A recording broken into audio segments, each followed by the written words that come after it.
Okay. I want to speak to a topic that is, it's not even controversial because it flies under the radar. Nobody's speaking about this, and so the reason why I've felt compelled now to just jump in and speak about this is because I just came across a reel on Instagram. This Irish lad speaking about how some Irish people have a tendency to just leave the country and be gone, not because they hate the island and the country, but because they love it so much that they have to leave. And the reason he gave was what I would consider to be a bit fluff, and I don't mean to say that in any way derogatorily. I don't mean to denigrate his message, but to be honest, I clicked out after I heard what he said, because he said it was something like this: some people feel the urge to leave the island because the land itself holds generational trauma. And I take that literally. Maybe I'm a bit autistic in that sense.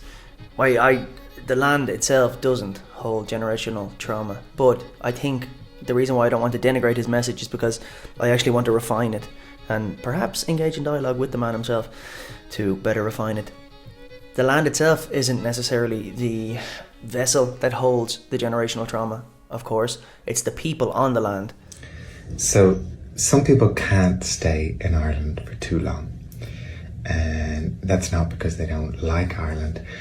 I think it's because they feel Ireland too much. So generational trauma is stored in the land. Like, the land holds the memory. And here's my take on it. And the reason why I have license to speak very strongly about Ireland because I'm Irish. Maybe that's a bit discriminatory, in like a positively discriminatory sense. A positive discriminatory sense, is that a thing? Positive discrimination. Because I'm discriminating against people who aren't Irish, can't necessarily speak as strongly and vehemently about Ireland, Irish history, what it means to be Irish, as somebody who is himself Irish or herself Irish. I have a disdain for Ireland. Why? Because, and here's where I'm dovetailing with what this guy said about generational trauma, I don't necessarily think it's stored in the land. I think it's stored in the people. And what's my angle on this? The people don't speak about that trauma, that past trauma. And I think it's basic cognitive behavioral therapy and exposure therapy to understand, all right, to get over an issue, a psychological issue, one of the best ways is to voluntarily expose yourself to it. And this actually reminds me of Spain and the Spanish Civil War and how it's just swept under the rug. And in sweeping these historical, massive periods of history under the rug that have knock-on effects, that their legacy lives on, in sweeping them under the rug and ignoring them as though they never happened, as though they didn't exist, that's, to my mind, so disrespectful of the people who had to endure those rough periods of history for you to be able to enjoy your not so rough period of history that you're currently living in. So let me return to my angle on this. The people don't talk about this. Talk about what, James? Well, watch a movie. This movie, The Wind That Shakes the Barley, is a movie that every single time I watch it brings me to tears. It literally brings me to tears. I am left weeping on my chair as I'm watching the movie. There's especially one scene where it's giving me shivers right now. It's Cillian Murphy is the actor, and he has to execute a boy for betraying the Irish cause, a boy with whom he grew up, a boy who he saw grow from cradle and put in his grave, a boy whose mother he had to go to and tell about the tragedy that just happened as a result of his pulling the trigger against her son's fucking skull. I've known Chris really since he was a child. I hope this Ireland we're fighting for is worth it. Give me your letters, Chris. Give me your letters, Chris. I didn't know what to write. Mum can't read. Just tell her I love her. And we're in Barley. Tell Teddy I'm sorry. I'm scared, Danny. Have you said your prayers? Yeah. I'll protect you.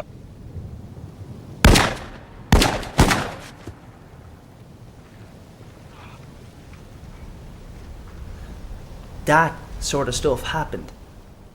And we, like the Spaniards, have swept this under the rug. Whew. This is why I have a disdain for Ireland. This is why currently I'm not in Ireland. I think, anyway, this is in retrospect, looking back at what I've done with my life so far and in trying to understand why did I feel so. Here's how it was. I felt like a foreigner in the very land that I grew up in. I felt more like a foreigner there than I do whenever I go to a different place and I'm an actual foreigner, such as being an extranjero in Spain or being an Ausländer in Germany. I think that's foreigner in German. Not quite sure. My German isn't nearly as good as my Spanish, which isn't nearly as good as my French, which is shite, all of which are better than my Irish. Sure, does that not say it all? Does that not go to show exactly where we are in history? No, it doesn't. That's quite confusing, but I think you get my drift. So in seeing this reel, he sort of sparked in me this evident passion about my disdain for Ireland. And I have license to talk about this in these terms because really, I fucking love Ireland and the Irish. For one thing, we're renowned for being some of the most friendly people, some of the most hospitable people. And it's like, why is that? That's partly, well, in no small part due to our rough history and having to learn how to get along with one another. Maybe it's partly due to our geographical isolation. So we actually had to figure out how to get along with one another on the island that we were on. You know, all these factors are playing into this. This is why I love Ireland. I love Ireland. What a country. What a people. What a legacy. What a history. We're Celts through and through. The first time I came across being identified as a Celt, it was strange. I did an ecological restoration course in Portugal. And the rest of the people on that course were either Portuguese or Spaniards. There was an odd Polish people, 3 Polish people, of like the 30 of us. And I was obviously the only Irish person and the only Celt. And I remember we had to do like a virtual meeting before going out to Portugal. And one of the professors, the Spanish professors, piped up and he was like, "Hey James, you're the only Celt here." I was like, "Whoa, I've never thought of myself as a Celt. Bring your sun cream." Bring your sun cream. That I did. And I would often, when we were out in the field, like take a minute, step back, sit on a rock and start lathering myself with sun cream. And the Spaniards would be looking at me like, this lad is tapped. But then one of them, she actually came over to me. She's like, "Can I have a bit of that sun cream?" And I gave some of it to her, and it was one of these cheap sun creams. And it didn't really sort of dissolve into the skin. It was just white on the skin. And so when I gave it to her and I put it in her hand, she's like, I could tell from the look on her face, she's like, what is this? It wasn't the sort of usual, the popular brand that just quickly goes into your skin and disappears. So there's a bit of a stream of consciousness about Ireland and why I hate and love her. And that somehow those emotions coexist in me despite being contradictory. But just another point I'd like to mention is Paddy's Day is just gone. And it was during Paddy's Day and the days after where I thought about this some more, and I rewatched The Wind That Shakes the Barley. And I just thought about the joke that Paddy's Day has become. I wondered, and I actually didn't even look into it, shame on me, but I wondered, is there a sort of a pagan origin to Paddy's Day? You know, and then when the Christians came to Ireland, did they adapt it to the Christian doctrine so that the people on the island would accept it? I wondered. But my point being, that which was previously sacred has now been turned into the sort of profane through the commercialization of it. The same can be said for Christmas. The same can be said for, I think, every sort of holiday. They've become holidays, and they're not these sort of ritual moments in time where you get to ground yourself and realize where you are on this earth. You know, there's something to be said for the pagan rituals where, like the solstices, where the people sort of aligned their lives to the alignment of the stars or whatever the solstice is, and the sun hitting a certain angle, representing a certain moment in time. that is that reliably comes up at that time of year every year. So it grounds you in time and space, and you realise where you are, who you are, what you're about with those rituals. But they've just become commercialised into some sort of profane joke. So that's another sort of misgiving I have about Ireland, is the commercialisation of Paddy's Day.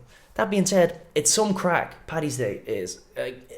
What is it? When people ask me here, I'm in Germany. When people ask me here, so what is Paddy's Day about? I every single time I just say it's just an excuse to get pissed.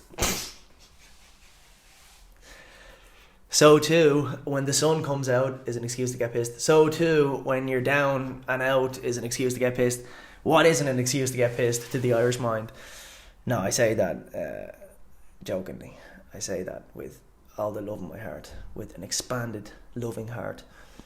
But that's it about Ireland and why, at least I'm trying to figure out for myself personally, why I felt the need to leave and why I felt like a foreigner in the land that I grew up in.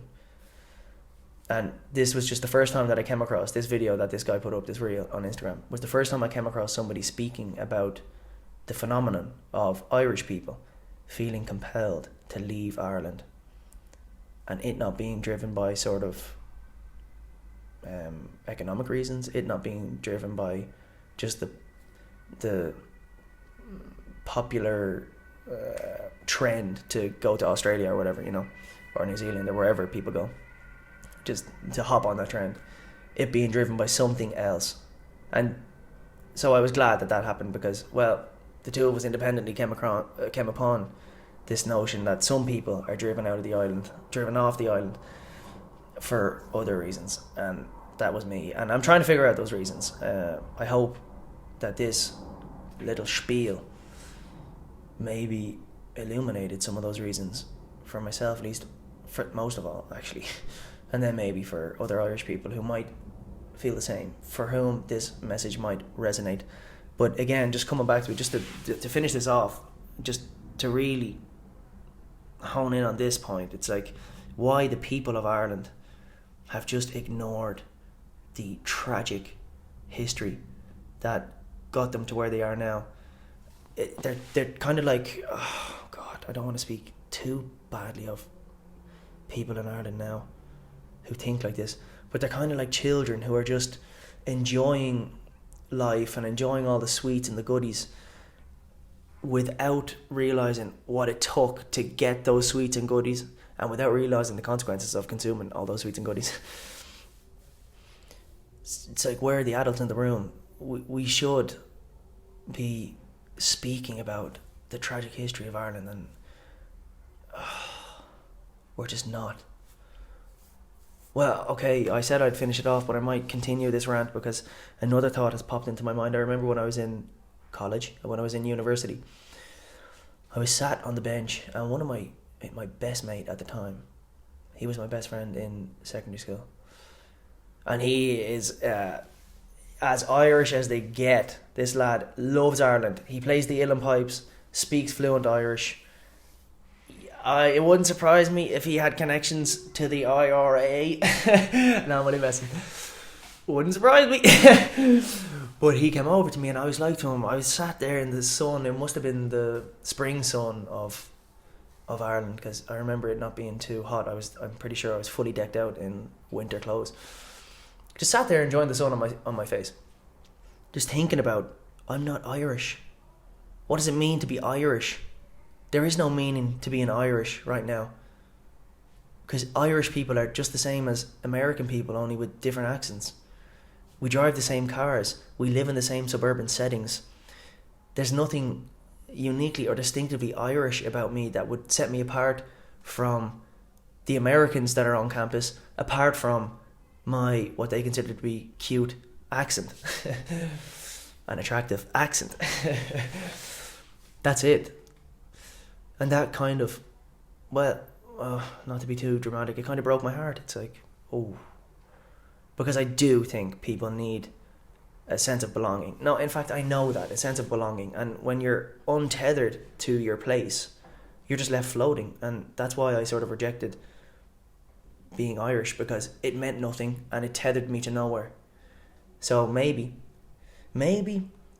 with the certain political motions that are going on in the world now, with the movement towards populism and all that, maybe there could be a healthy version of what it means to be a person who is proud of their lineage and their place, without it becoming a sort of an isolationism thing where it's now us, the Irish versus them, the English classically.